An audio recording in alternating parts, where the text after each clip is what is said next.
Growing up, the first thing that comes to mind is the tears on my mom's face. She was tormented by my dad's mother, my grandma. Back then, I didn't understand why this happened so often to Mom. I wondered, why is Grandma so mean to Mom? When Grandma passed away, I was relieved. Little did I know that history would repeat itself with me. But hey, I'm not a woman who just cries about it. I'm Chloe, a 37-year-old working at a mid-sized company. I've been dating Daniel, a coworker who's 2 years younger, for 2 years. Soon after he proposed, we discovered I was pregnant. We were overjoyed, as we had almost given up on the idea of having kids. Daniel was thrilled too.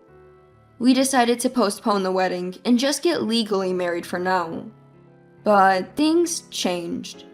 Daniel's mom, Grace, who was happy about us dating and said, "An older woman is a great match," changed her tune.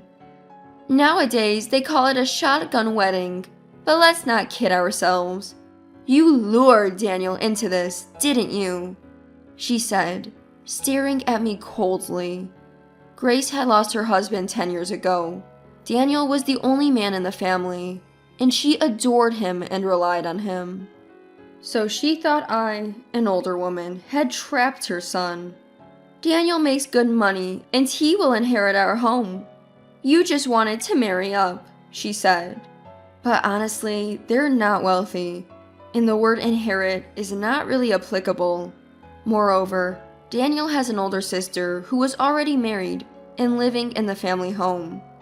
Daniel himself has clearly told Grace that he doesn't plan to live in his inconvenient and remote hometown.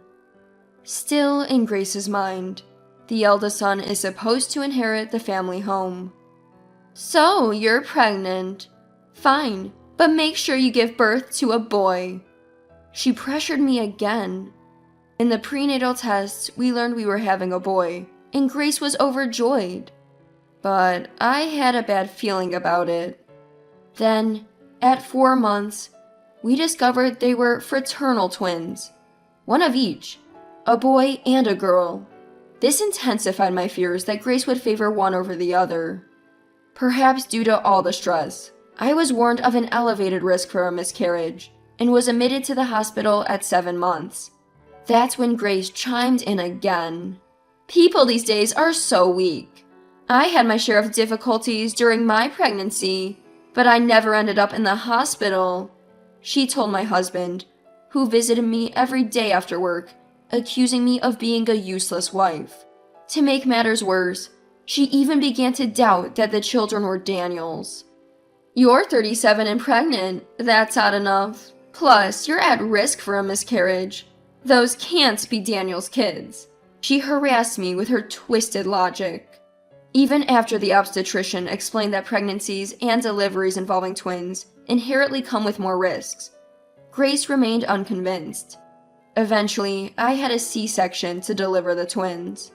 And yes, Grace had something to say about that too. Once the anesthesia wore off and I was clearly in pain, she said, "A C-section is just the easy way out. They say moms who never endured the pain of labor can't truly love their kids."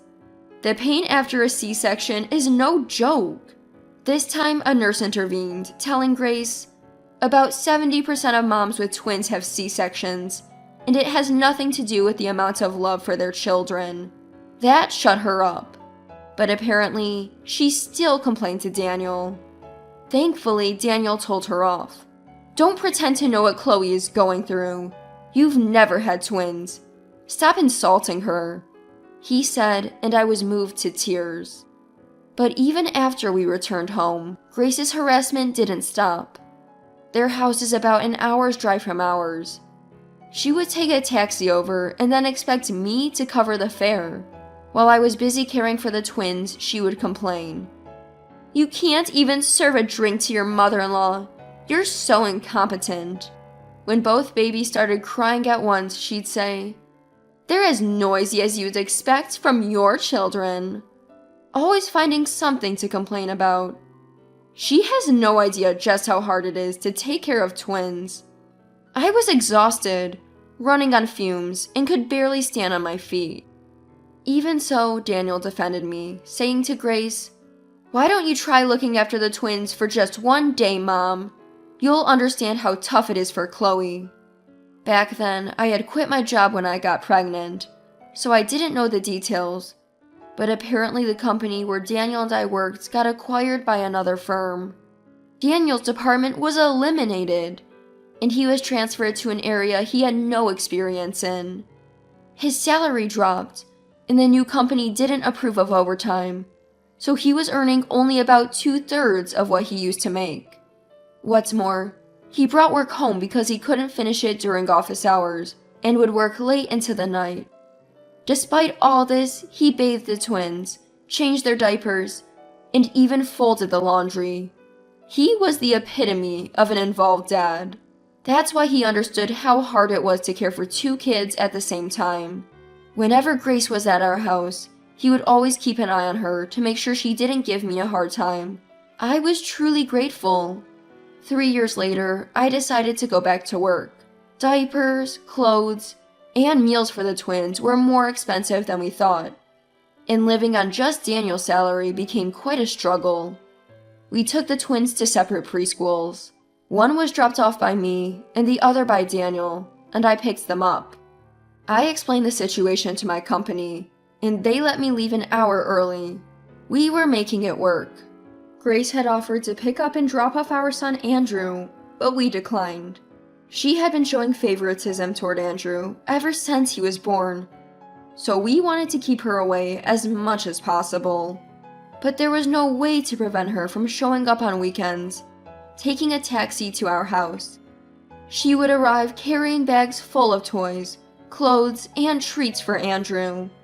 When I tried to say, "Grace, it's nice that you buy things for Andrew, but please don't neglect our daughter Sophia," she would just ignore me and say, "Sophia looks just like you. She's not cute at all." The kids began to notice the difference in how Grace treated them. Andrew became clingy to Grace, while Sophia started hiding whenever she saw Grace. Once, Grace even took Andrew back to her house when Daniel and I weren't looking. To make matters worse, she told her daughter, Ava, that I was dumping Andrew's care onto her. Ava called us angrily, but it took Daniel explaining the situation to clear up the misunderstanding.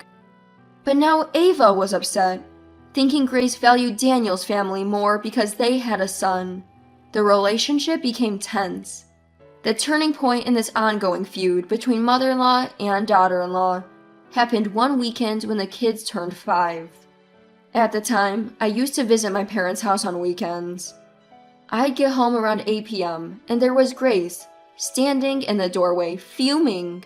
"So you leave your kids and go have fun on the weekend? You call yourself a daughter-in-law?" "I'm sorry. I had some things to take care of at my parents'. Daniel said he'd watch the kids," I replied, as I hurried to the kitchen and put a frozen hamburger patty in the microwave. "What time do you think it is? A hamburger now? You're gonna give us indigestion. And it's frozen. Could you be any lazier?" Grace yelled. "Actually, it's a homemade hamburger I'd frozen last Sunday. It's filled with veggies and just a little meat, so it's easy on the stomach. It's safe to eat at night." When I explained this, Grace hesitated for a moment, but then said, "Still, you're the wife. You should be able to serve fresh cooked meals to your husband. This is all happening because you're working." But we still can't make ends meet. With the kids growing up, more money will be needed for food, clothes, and education. Well, Daniel is earning well, isn't he? He works for a big corporation since his old company merged. His salary has to be good, she argued. In reality, his salary dropped. Daniel explained the reason to Grace. He used to be a department manager in a mid-sized company before it was absorbed in a merger. He was then demoted to a regular employee. Moreover, the company's culture doesn't favor overtime, so hardly any extra money there. So quitting my job is out of the question. We can't save anything for the kids on Daniel's salary alone. Grace was still not convinced. Chloe, you got another job recently, right? It's not been many years, so it's practically a part-time gig. Quit that job, she insisted. Actually, Chloe makes twice as much as I do, Daniel revealed. Grace was stunned. What? That can't be. Still skeptical, Grace finally heard the truth from me. While I make less money at my full-time office job than Daniel, I supplement our income on weekends. I upload videos to a particular site, all from my parents' home computer. The videos are all about raising twins. In them, I share the struggles and strategies of raising our 2 kids, recommend toys and foods, and even talk about fashion choices. Originally, I was just sharing this information on social media, but people started reaching out and saying things like, "There isn't much info on raising twins. You've been a big help." Or, "If you have any product recommendations, please share them." Daniel saw this and suggested that I try posting on a platform where we could monetize the content. The channel got great reviews, especially among expectant mothers of twins. Once I started responding to their questions via video, it became even more popular. After a while, baby product companies began reaching out. Now I get to dress the kids in their products and use them for feedback and video reviews.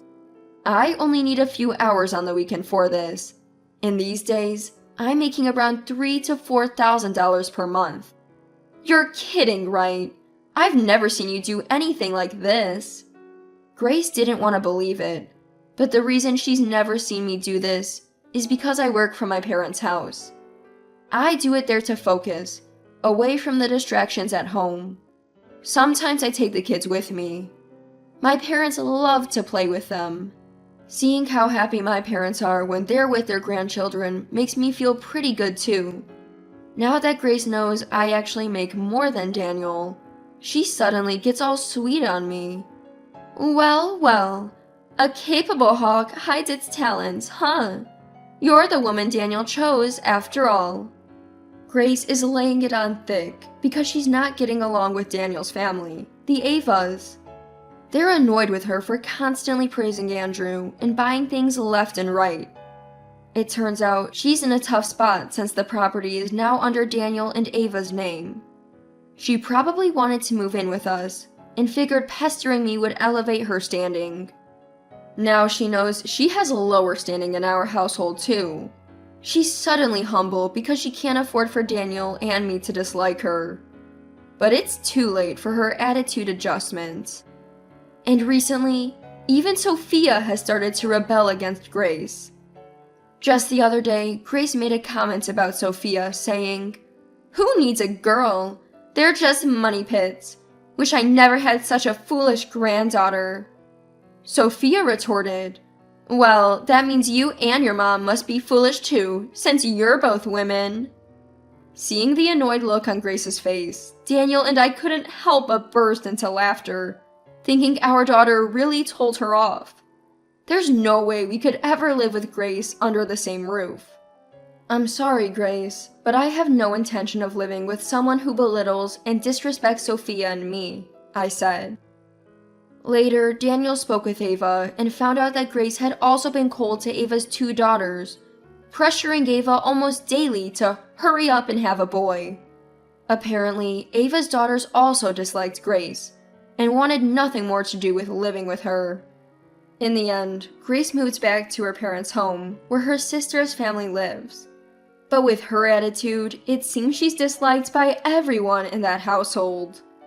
Ava told us she's been getting daily complaint calls from Grace, who pleaded to live together again. Eventually, Ava blocked her number. Poor Grace. As for us, we decided to move to my parents' home before our kids start elementary school. We sent a text to Grace saying only we've moved, and we've cut off all contact since then. Now, including my parents, our family of 6 enjoys a lively life every day. Daniel and I are discussing continuing our video streams for a while longer and saving money to renovate our house.